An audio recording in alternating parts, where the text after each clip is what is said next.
Hi, I'm Baggy. I got on my bikini and we're going to talk about a movie that's been on my mind.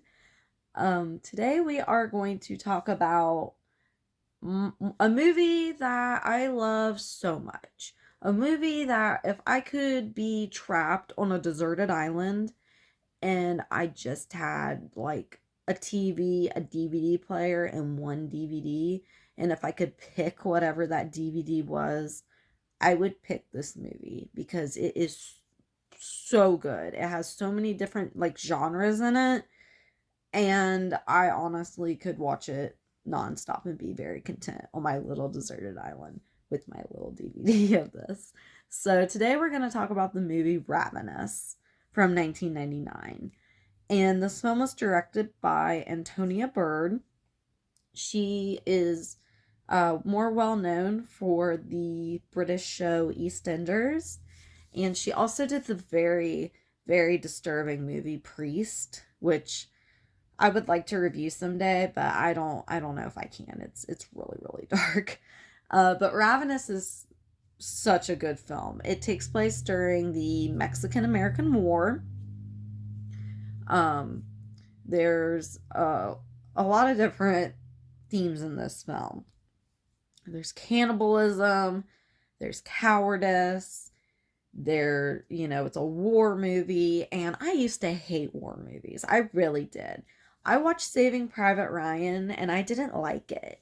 And I thought all war movies were like that. And I was so wrong, because there are a lot of war movies that I love now that I wouldn't have really given the chance if I hadn't fallen in love with Ravenous. Um, so I'm just gonna kind of get into talking about it, and I might pause and like go into the themes throughout. But the soundtrack to this is excellent. The soundtrack is done by a composer whose name is slipping my mind at the moment, but it was also worked on by the founder of the band The Gorillaz. And the soundtrack's very good. It's very catchy, it's very soothing. And of course I was like, why do I like the soundtrack so much? Because it's the Gorillaz, basically, before they were the Gorillaz. Um, but the movie starts with a very good scene. It might be the best opening scene to any movie I've ever seen. And the opening scene to this movie is there's a ceremony with these soldiers. And they basically say, Captain John Boyd, you are being awarded for your bravery. And they're basically having a banquet in his honor. And they say a few kind words, and then they all sit down at this very long table to eat, which, came before Midsummer, but it kind of has like a Midsummer vibe. Like, I guess it would have probably inspired Midsummer, if anything. And all these men in their, traditional uniforms are sitting at this table celebrating, Captain John Boyd. It's in his honor. And they are all presented with huge slabs of steak. And they say grace, and then they all proceed to cut into this meat, all of them at once. And we hear them chewing and cutting, and it's very nauseating. I know personally I can't stand hearing people chew. So it's like it's like my nightmare. Like everyone's chomping and chewing and cutting, and the forks hitting the plates and making all kinds of noise. And John Boyd, played by Guy Pearce, he's just like, he's getting hot. You know what I mean? He's starting to sweat. He's starting to get nauseous. And he ends up standing up and running out of the room and vomiting. And he kind of, starts to breathe. And then we get the title, Ravenous, across the screen. Prior to the film starting, we get a like a blank screen with a quote from Friedrich Nietzsche saying, "Be careful those who battle monsters, that you don't become a monster yourself," basically. And "Eat Me" by Anonymous. Those are like the quotes at the beginning of the film. And, you know, John Boyd gets very sick. He's puking. We get the title Ravenous. And then it cuts to General Slauson talking to him, saying, "You're no coward." Or, "You're," geez, is that wrong? "You're no hero, Boyd. You're a coward. We all know it. And I can't stand you," basically. And he says, "I am sending you away to Fort Spencer." And Fort Spencer is in California. It's the part of California that's like it's almost Nevada, you know? It's like right there between like Nevada and California. And we hear that he's going to be transferred there to Fort Spencer, and we think, "Oh, cool, California, it's going to be nice and warm." No, it's in the mountains. It's very snowy and cold. And we get a really funny scene at the end of that where, he basically tells Boyd to go on his way. "You need to go to Fort Spencer." And then we see all these soldiers carrying like furniture for this guy to put in. I guess he got promoted to like a bigger office or something. And he's like, "Hurry up, hurry up." He's like, slow down, don't scratch it. Don't you dare scratch that, but hurry up." And he's like, "Hurry up and slow down," being very rude and demanding about his material objects. And then we see Captain Boyd go on his journey to get to Fort Spencer over like, the casting credits and stuff. And we get this very beautiful music that's like, da da da da da da da da. It's very, very pretty music. And it's probably the prettiest piece of music throughout the whole film, because there are very different tones to the different soundtracks in this movie. And he is being led into Fort Spencer by a Native American woman named Martha. She doesn't really speak much. They don't really speak much, but they're both riding horses into Fort Spencer. And they get there, and he is basically taken to Colonel Hart's office, and he says, "Oh, nice to meet you, Boyd. I'm first in command here. I'm Colonel Hart." And he basically, has a conversation with him about how he's obsessed with like literature and other languages. He offers him a walnut, and Boyd says no, and he's like, "Oh, you got to eat, or at least most of us have to," because there's a lot of like jokes about like eating and having to eat and stuff in this. And he's like, "Well, you're third in command here. Like, congratulations, it's me, and then General Knox, and then you." And he basically goes through to introduce everybody. He says that, Martha and her brother, George, kind of came with the place. They're natives. Don't expect to get a word out of her, And he talks about General Toffler, who is their living clergyman. He is the pastor. He talks about Knox, who is a horrible drunk, and also he used to be a veterinarian, so he plays doctor, and Colonel Hart makes a very funny line like, "I wouldn't recommend getting sick, because we just have a vet." And he also excuse me, he also talks about Reich, he's our soldier. And it cuts to a scene of Reich like shirtless, obviously naked. It doesn't show anything except his upper torso, like in a frozen creek, like screaming, like which is really pretty much wraps up like who Reich is as a person. He's our soldier. He's like, "I'd stay away from him if I was you," because he's so dedicated to being a soldier. He's not gonna like Boyd very much.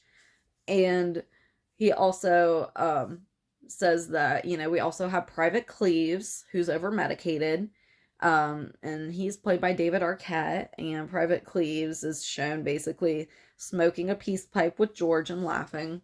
And he's like, "And you and me, that's it," And he basically, Hart tries to get off to a good foot, get off on the right foot with Boyd. He really does. He, you can tell that he likes him and admires him. And then he ends up showing, Boyd goes to his sleeping quarters, and Hart walks past and sees that he is looking at a medal. And he's like, what did you get the medal for? And Boyd says cowardice, which is like probably a line Mac and I say in this house all the time. What'd you get the medal for? Cowardice. Because he, because of the banquet and everything, he was awarded this medal. And he basically tells the story of what happened. And he was on enemy territory, and all of his men have been captured. And he was so scared that he laid down and pretended to be dead. And they basically pick Boyd's body up and put him on a stack of his dead comrades' bodies. And it's funny because he's like, oh, something came over me and I suddenly was stronger than I was before. And we can see in this flashback that blood from his comrades is like basically falling into his mouth. And by consuming that blood of his comrades, he started to kind of feel brave and powerful and like he could do something.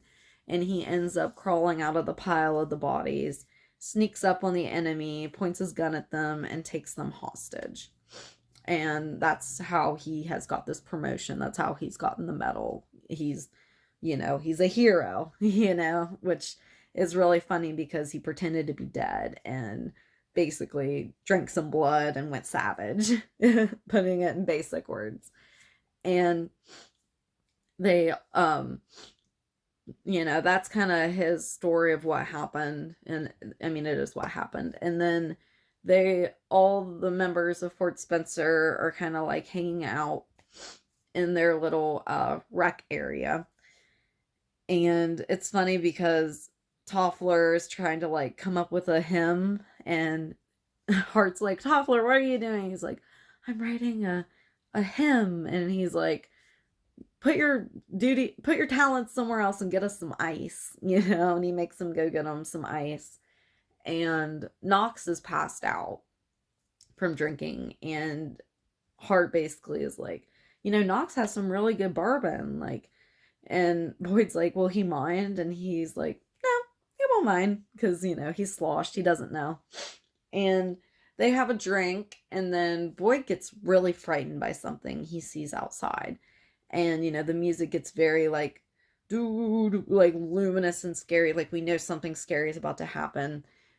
Boyd sees a man outside of their building. So they all, like, get torches and run outside and find this man fallen in the snow. So they all the men bring him inside. They get him naked. They put him in a tub with hot water. They kind of like rub his hands, rub his body, trying to get him to come to life. They're trying to save his life. And this is a very young Robert Carlyle.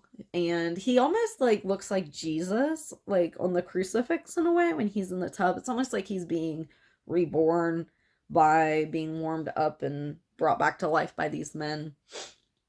And he kind of comes to, and they put him to bed, and basically Hart tells Toffler, like, pray, it's your job, so Toffler stays and prays with him.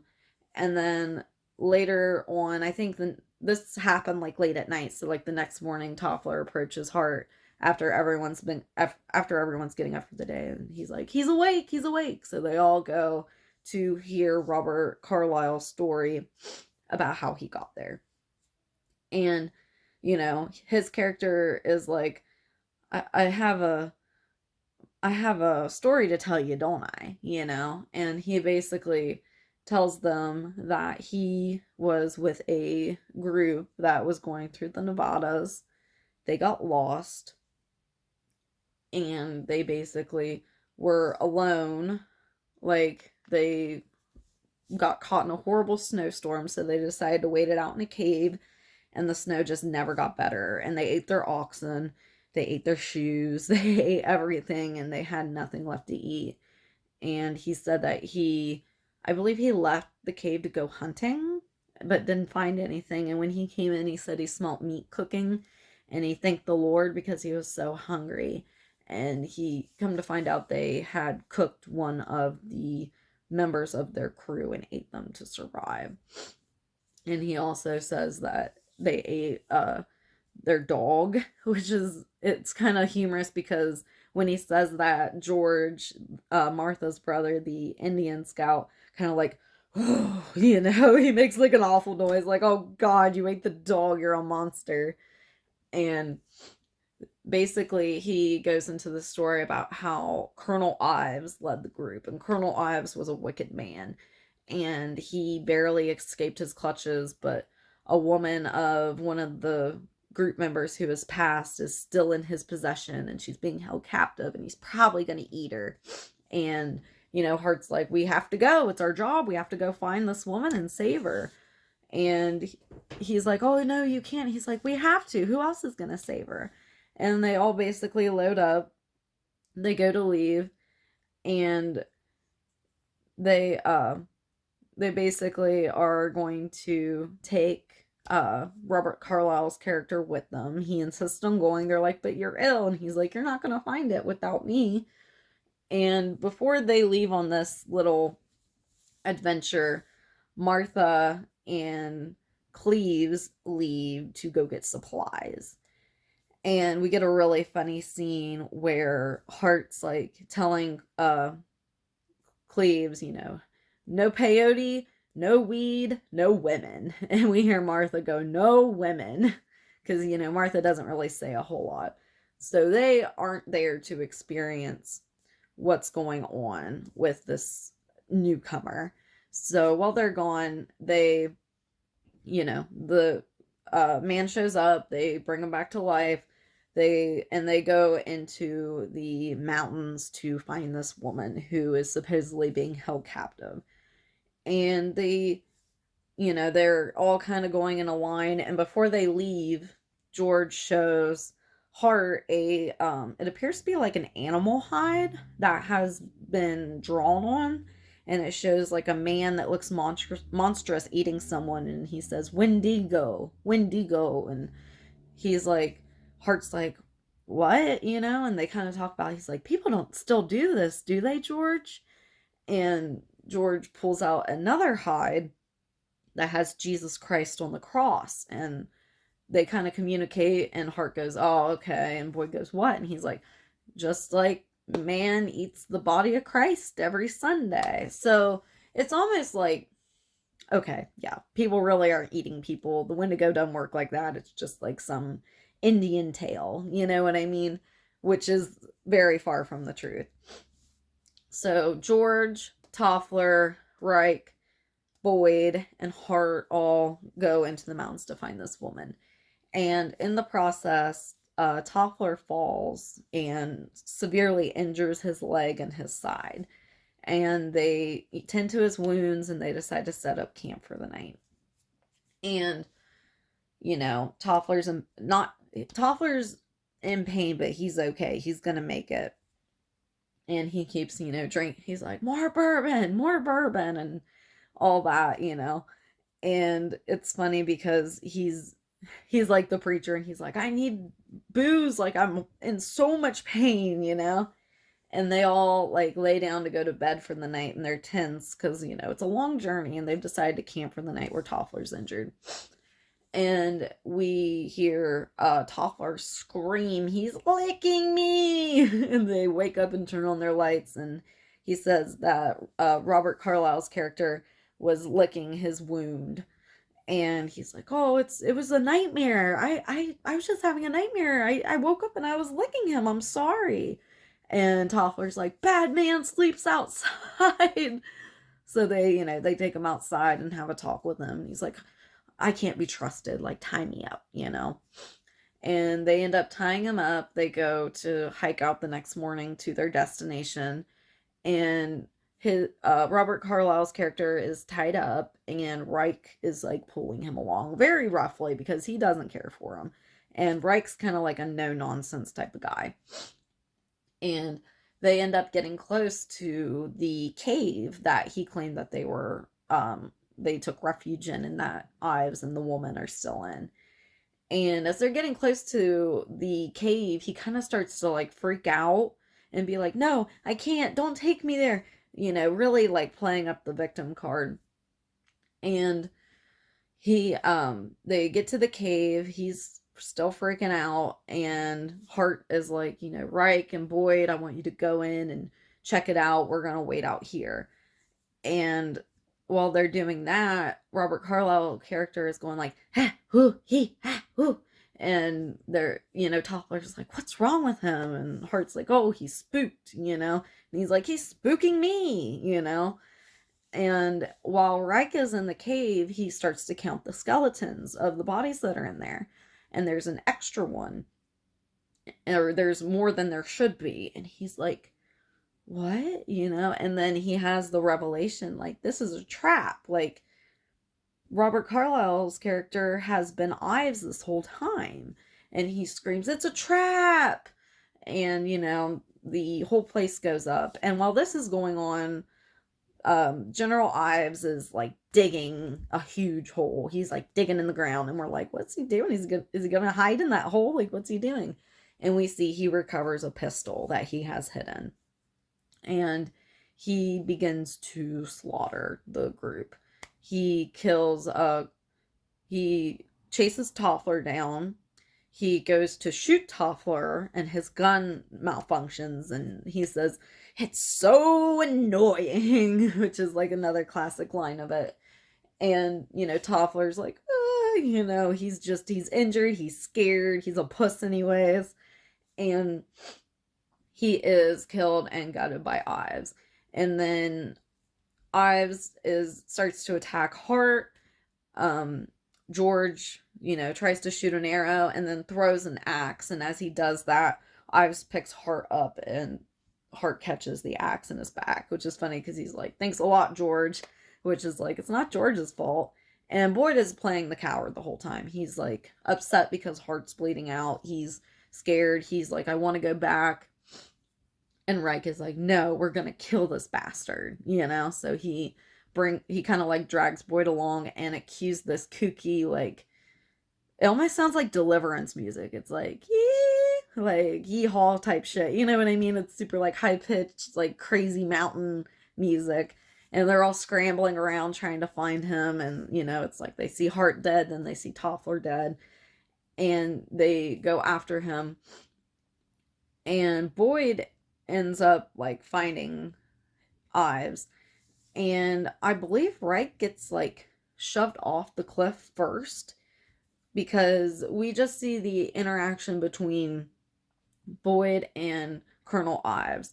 And Boyd's scared. He's like, get away from me, and he like tries to shoot Colonel Ives. He shoots him in the shoulder. He does fall down, but then he just like sits back up laughing because he is possessed by the spirit of the Wendigo. So he is able to come back to life, reanimate injured tissue. Like, he can't kill him, basically. But Boyd is an equal match for him because little does he realize he drank blood of his comrades and has had this instinct inside of him the whole time. But he's still afraid. He's so afraid. And they're on a cliff, and Boyd decides he's going to jump off the cliff instead of, get murdered by Ives. And he jumps off the cliff, and we get a very intense scene of, Boyd rolling and rolling and rolling down this hill. And then he runs into Reich while he's rolling, and he grabs him and then starts to roll on top of him, and Reich's pissed. He's already injured. He's super mad. He didn't like Boyd to begin with. And then they end up falling in a little, into a big pine tree. And Reich appears to be dead. And then he ends up he's not dead, and he tries to strangle Boyd, and Boyd ends up winning the tussle because more tree branches break, and Reich is killed.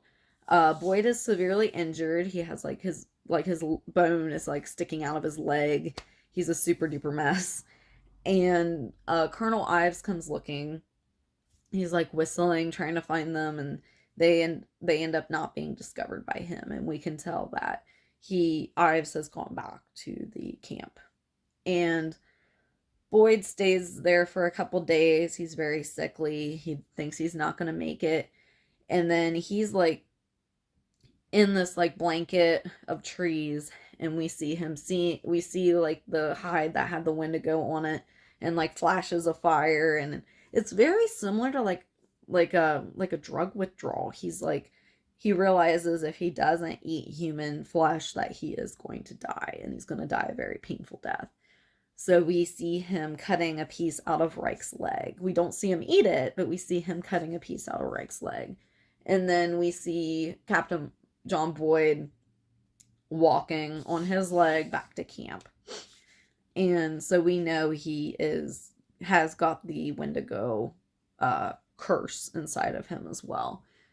And he ends up coming up to the Fort Spencer, and Cleves is back, and he's like, Boyd's back, everyone, Boyd's back. I think Cleves is like cutting wood or something. And he basically explains like what happened. People kind of like look at him strange. And we also get a scene where Boyd is starting to come into a room where Cleves and Martha are talking, and they don't notice he's there. And Cleves is basically like, I think Boyd's why nobody came back here. And Boyd hears it, and he's like very disgruntled. And Boyd goes and he grabs a knife that's on the table by them. He's like, do you need this? And Cleves is like, no, I don't need that. And he's like, okay, and Martha, her ears kind of pick up. She's like, oh man, he's going to try to kill Ives. And then we get we also get a scene where Boyd goes to Martha's wigwam or teepee, whatever. I'm not sure which it was.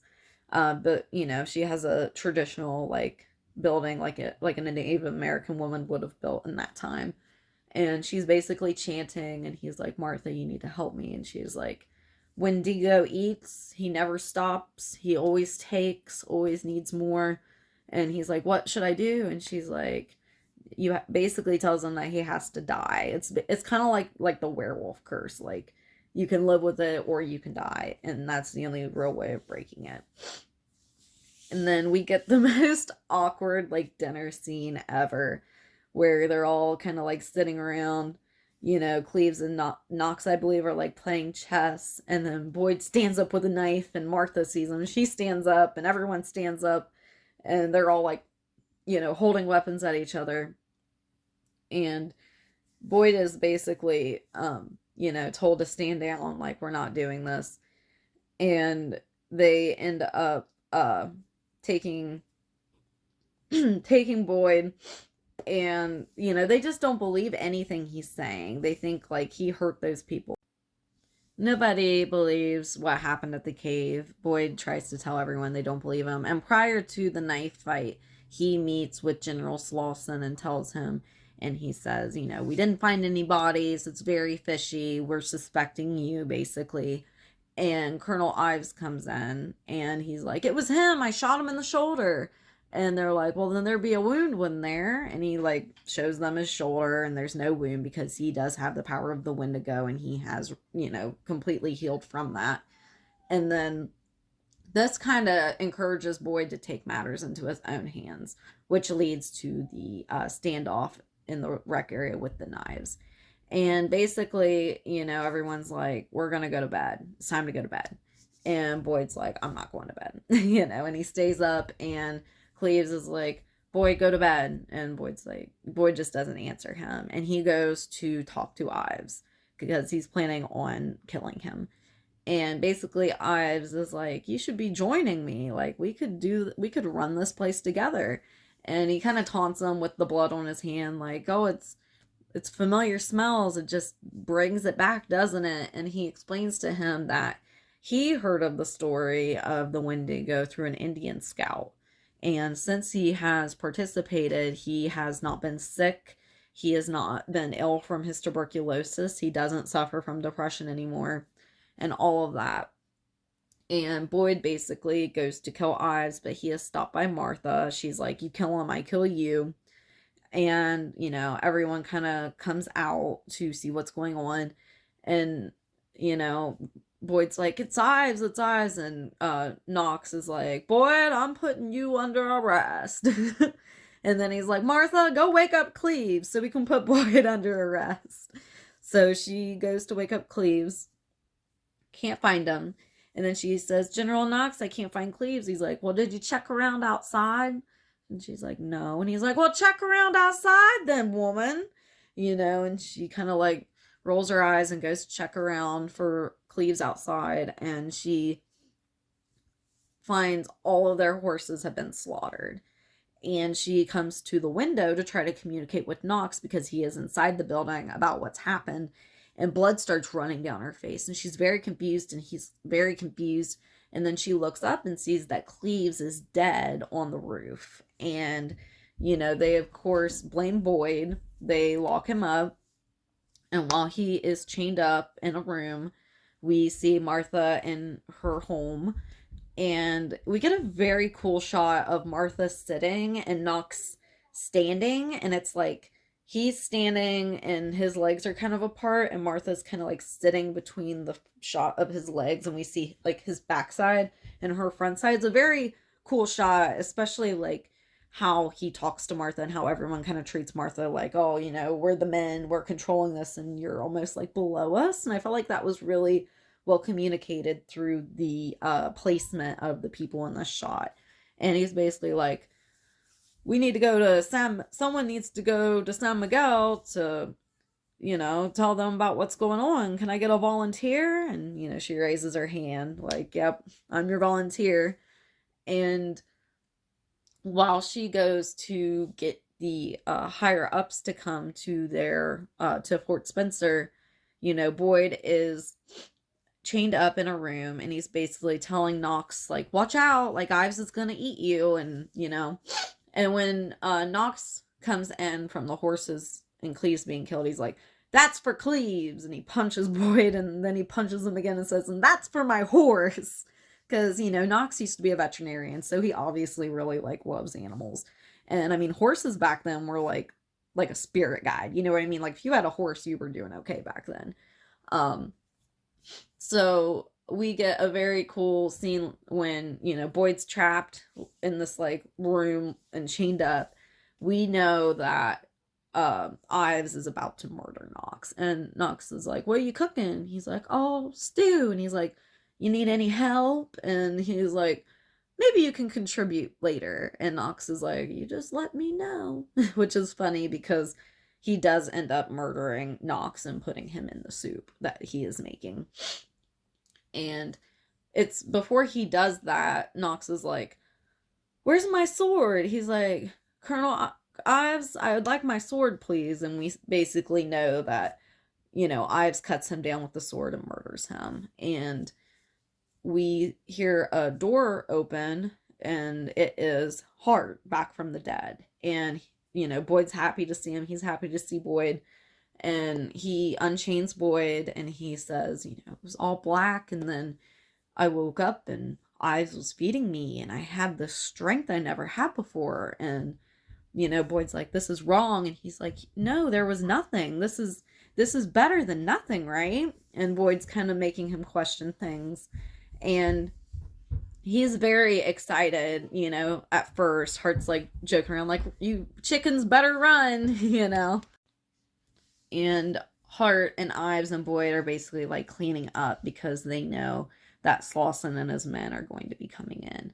And they're basically telling Boyd, like, you need to eat, you need to join us. And they sit down to eat Knox, and Boyd is so hungry, he caves, he gives in, and he eats the stew. And there's more quotes about, like, Benjamin Franklin said, eat to live, don't live to eat, and Boyd's pretty devastated that he gives in and eats Knox, the stew, which they call, what is it, something a la Knox, which is really funny that they name it after Knox because he's in the soup. And then Colonel Hart starts to have some regrets. And he tells Boyd, it's lonely being a cannibal. And he's like, you need to take care of Ives. And he's like, and I want you to kill me first. So we get a scene where Boyd cuts Hart's throat. And they're like by the window, and blood gets all over the window, and Ives is outside the window watching it, and it's almost like he's impressed with Boyd, like, oh wow, he killed somebody, like, check that out, you know, I didn't care for Hart anyways, type attitude. And you know, prior to this, Martha, like I said, she left to go get General Slauson, so she's not there. And we then see General Slauson comes in. Boyd, you know, tries to warn him, and to, you know, to no avail. Like, the stew's still there, it's still available, and Boyd and Colonel Ives, like, have a very big fight scene. You know, they're like stabbing each other, and they're kind of like almost like geriatrics, because they're moving slow because they hurt and they're in pain. And, you know, they're just stabbing each other, fighting each other, and all kinds of stuff. And then Boyd decides to kill both of them, him and Ives. And he falls on top of Ives and makes him fall into like this bear trap. And then the trap snaps, and they're both injured and bleeding together. And Ives says, that was very sneaky. And he's like, if you die first, I'm going to eat you. And he's like, but the question is, if I die first, are you going to eat me? Or what are you going to do? And they both end up passing away. And Martha ends up walking in and sees the whole thing, like the bear trap, the blood, and everything. And Martha basically, like, nopes the hell out of there. She just, like, leaves. She's like, I'm done with this place. It's infested with wendigos. I am going back to my people, type stuff. And she leaves. And as she's leaving, we see General Slauson try the stew. So we know that the wendigo curse will continue to spread on through the mountains. I love this movie. If you haven't seen it, you have to watch it. It's funny, it's smart, it's scary, it's good. And everyone's into wendigos now because of creepypastas. This stuff was ahead of its time. 1999, talking about wendigos. And not just like in Pet Sematary, where it's in the book and not in the movie. Like, they really go into the folklore. And it's very, very cool to see that from a movie that came out in 1999 and was directed by a woman and had their lead star who was a vegetarian. So check it out. You won't regret watching Ravenous. It's so, so, so good. And my name's Baggy. I got on my bikini, and thank you for watching.